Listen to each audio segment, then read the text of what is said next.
El día de hoy quiero hacer énfasis como parte e integrante de la bancada naranja sobre la discusión, la importancia de la discusión de la acción de inconstitucionalidad de la prisión preventiva oficiosa, que es algo que, como saben, Morena aprobó dentro de este mar de iniciativas que Fast Track han estado una y otra vez aprobando en este periodo legislativo, pues que tiene además un impacto específico sobre la vida cotidiana de las personas.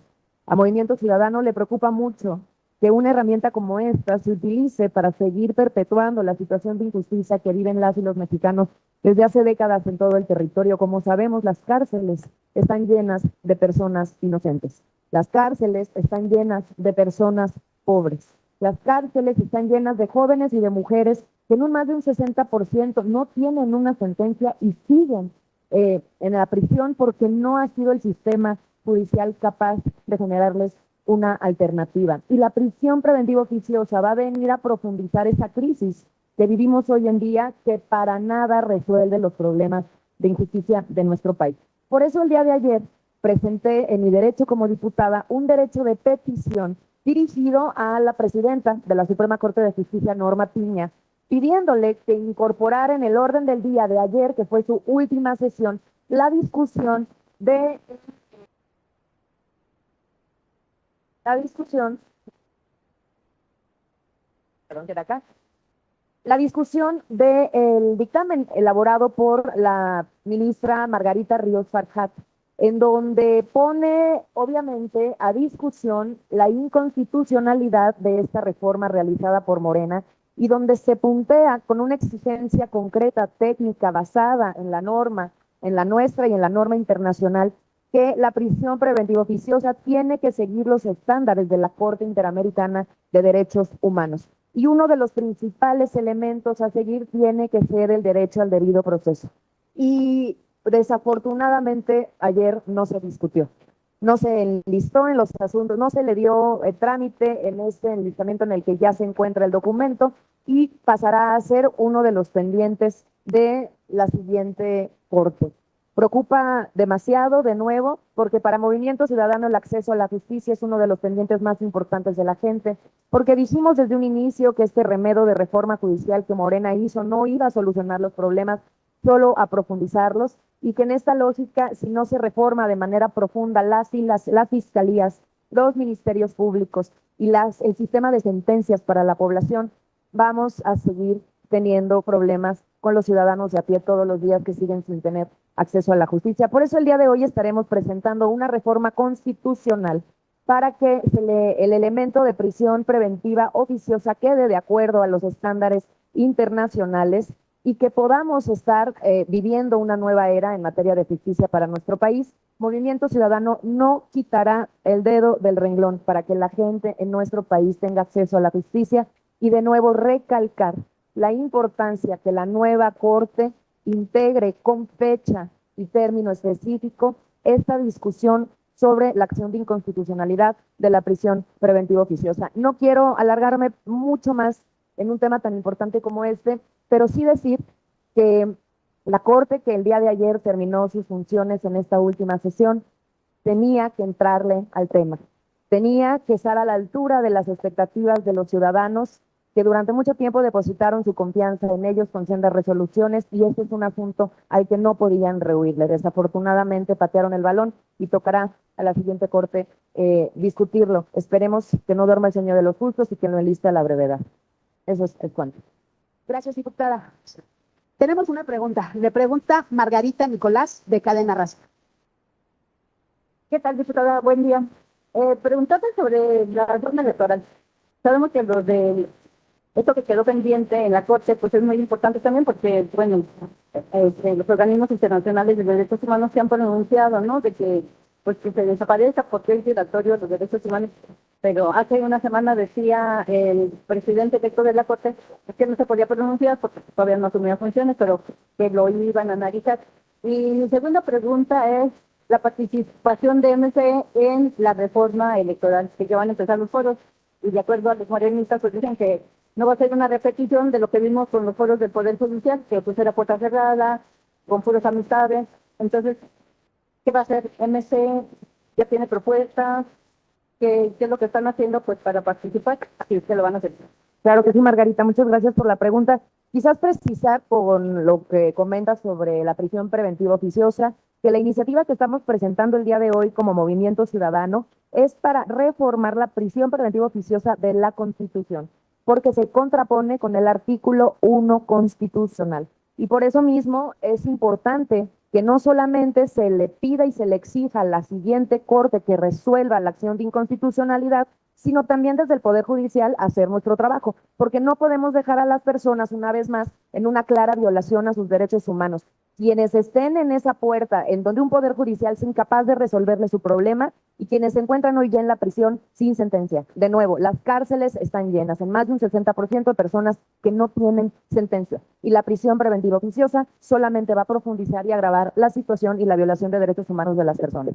Y con lo que respecta a la reforma electoral, ya por la mañana, Jorge Álvarez Maínez, coordinador nacional de Movimiento Ciudadano, estipulaba de manera muy clara la disposición que tiene Movimiento Ciudadano para dialogar con el oficialismo y construir una reforma electoral que le permita a los ciudadanos acceder al poder. Nosotros nunca vamos a rehuir de una conversación institucional oficial para el beneficio de las personas.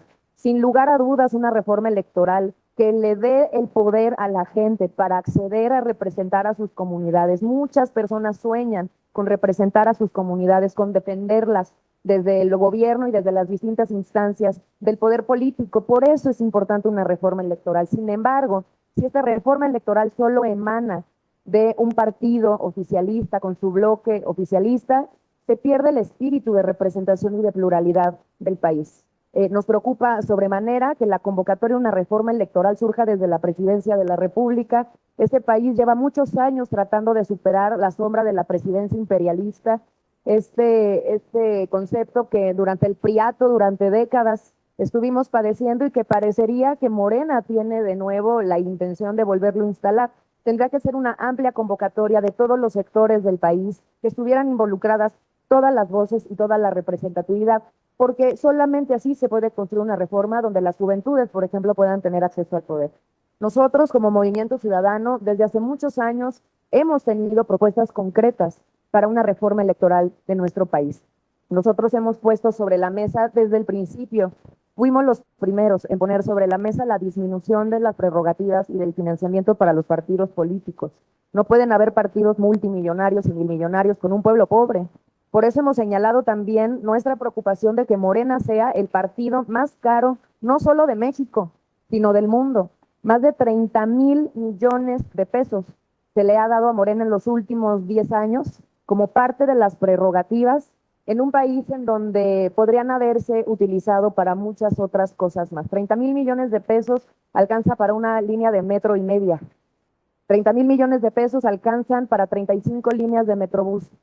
Nada más poniendo en términos prácticos y a propósito del Tren Maya y el accidente que tuvo el día de ayer, la importancia de darle mantenimiento y crecer la red de transporte público en nuestro país. Sin embargo, las prioridades de ellos no están ahí. Nosotros hemos dicho siempre también que las juventudes están listas para tomar a México en sus manos y representarlo. México es joven y tendríamos que estar pensando de qué manera una reforma electoral les permite a ellos tener acceso al poder en sus propios términos. Disminuir la edad para votar tendría que ser una discusión importante en esta reforma, o incluso también el voto electrónico, no solo para las juventudes, sino para la población, pero especialmente para las juventudes porque es hablar en su idioma. Ellos quieren participar, así lo demostraron en la elección pasada. La población de 18 años de la elección presidencial pasada votó en un 62%. Están listos, pero en sus propios términos, y su vida comunitaria está aquí. Su vida política tendría que estar también aquí. Así que basta de decir que las juventudes no quieren participar, simplemente no quieren participar en los términos de la vieja política. Diputada, y sobre el presupuesto que se va a solicitar el proyecto de presupuesto de INE, ¿ustedes están de acuerdo en que se les diera esa cantidad? Y bueno, pues vemos que por obvias razones, pues Morena se llevaría 221 millones de pesos para sus prerrogativas. ¿Ustedes están de acuerdo en ese presupuesto o coincidirían con el diputado Monreal que dice que hay que hacer el recorte para que alcance para todos, no nomás para uno? Y si me puedes comentar la la bienvenida que le van a dar a Enrique de la Madrid, deja el PRI, pues para irse a Movimiento Ciudadano, como en calidad de que él llegaría, de testigo protegido o qué. Qué buena pregunta esta última. Bueno, a ver, ya ha sido muy puntual el diputado Juan Zavala, que es nuestro representante ante el Instituto Nacional Electoral, de la posición clara de Movimiento Ciudadano de que Morena no puede seguir siendo el partido más caro del mundo. Y en esa sintonía nosotros seguiremos siempre insistiendo de la importancia de que se ejerza un presupuesto austero, por supuesto, pero tampoco, ojo, sin quitarle el presupuesto que necesitan los órganos electorales, porque ahí hay una discusión que es una trampa, como también la trampa de los diputados plurinominales, que ya decíamos por ahí hace unos minutos que a Morena no le gustan los diputados plurinominales, los que no son de ellos, porque parece que no tienen ningún problema que, por ejemplo, pues en sus coordinaciones parlamentarias las encabecen dos diputados plurinominales o incluso quien está al frente de la comisión electoral sea una persona que toda su vida ha sido un congresista plurinominal. Creo que lo que tenemos que hacer es entrar de fondo a la discusión, no de los plurinominales como tal, sino de la sobrerepresentación, este fraude de la sobrerepresentación que tuvo el Congreso mexicano en esta elección, donde a Morena y a sus aliados, el PT y el Verde, se les dieron más diputados y senadores de los que les correspondía. Nada más para recordar los datos, las votaciones al Congreso Federal, que son además elecciones, votaciones que van las personas a la urna. Ustedes recordarán que tienen una urna que dice diputados federales, una urna que dice senadores, una urna que dice presidente de la República en las elecciones federales. Y en esas votaciones, Movimiento Ciudadano tuvo el 11% de la votación. El PT obtuvo el 5% de la votación y el Verde Ecologista obtuvo el 8% de la población. Y aún así, Movimiento Ciudadano tiene 27 diputados, el PT tiene 38 y el Verde tiene casi 80. Ese es el fraude de la sobrerepresentación. Por eso, para Movimiento Ciudadano, una reforma electoral tendría que incluir también esta discusión, porque un voto ciudadano a favor de Movimiento Ciudadano no puede valer menos que un voto a favor de una coalición. La Constitución le da el privilegio a los partidos políticos por encima de las coaliciones para defender los derechos de los ciudadanos.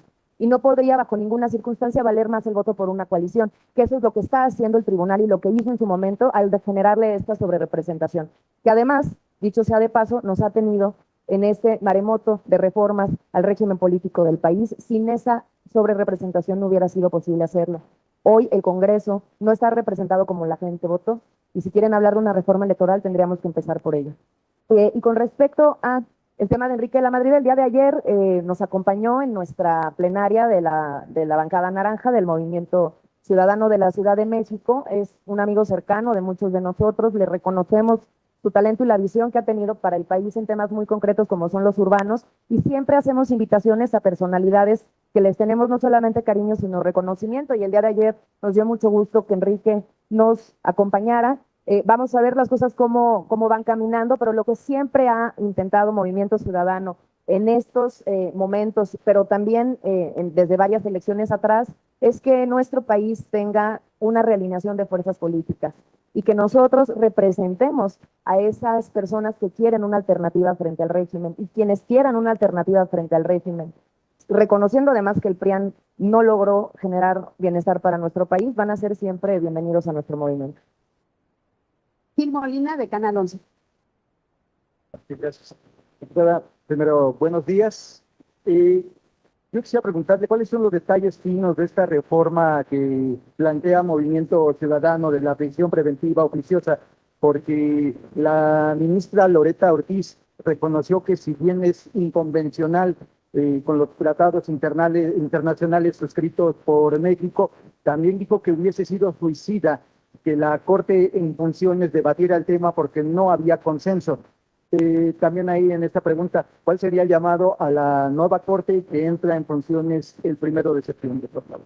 Claro que sí, muchas gracias por la pregunta. Quizás tener un poco de contexto precisamente para poner sobre la mesa la importancia que tiene, por un lado, que el Poder Judicial, en este caso la Suprema Corte, haga su trabajo sobre la resolución de la acción de inconstitucionalidad con base en el proyecto de la ministra Margarita Ríos Farjat.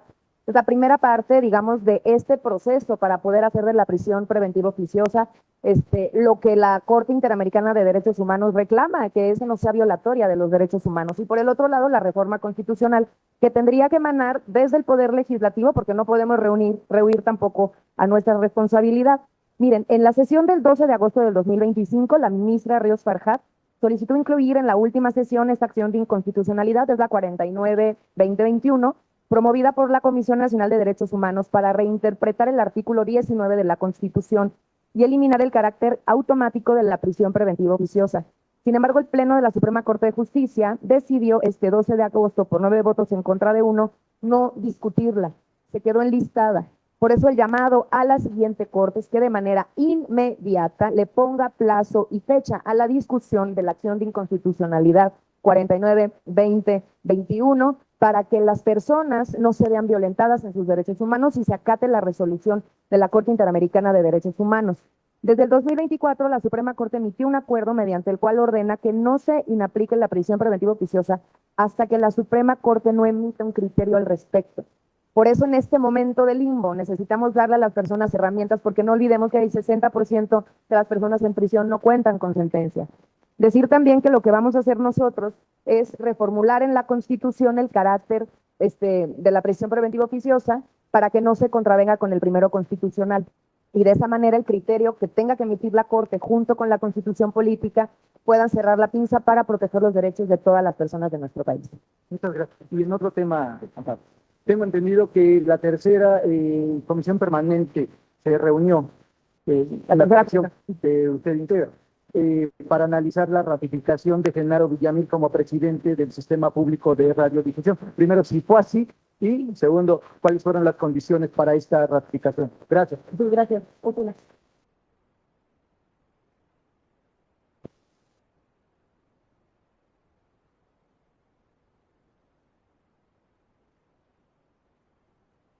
Lo de Genaro Villamil es un asunto que todavía no genera el consenso que el oficialismo está buscando. Nosotros estaremos en la espera de que pongan ese tema sobre la mesa. Para Movimiento Ciudadano es muy importante analizar todos y cada uno de los nombramientos, y el sistema de radiodifusión del país es una de las herramientas más importantes para comunicar a la población a lo largo y ancho del territorio. Hemos estado también muy pendientes de la discusión para los embajadores, que eso es lo que irá el día de hoy a la sesión permanente. Dos votaciones para las embajadas ya mencionadas, y además vendrá un momento de discusión de agenda política y de iniciativa. Es decir, se reunieron, pero no lo pusieron en la orden del día. No, que yo recuerde no, pero ahora te la pasamos para que lo revisen. No ha sido ratificado hasta el momento. No. Gracias.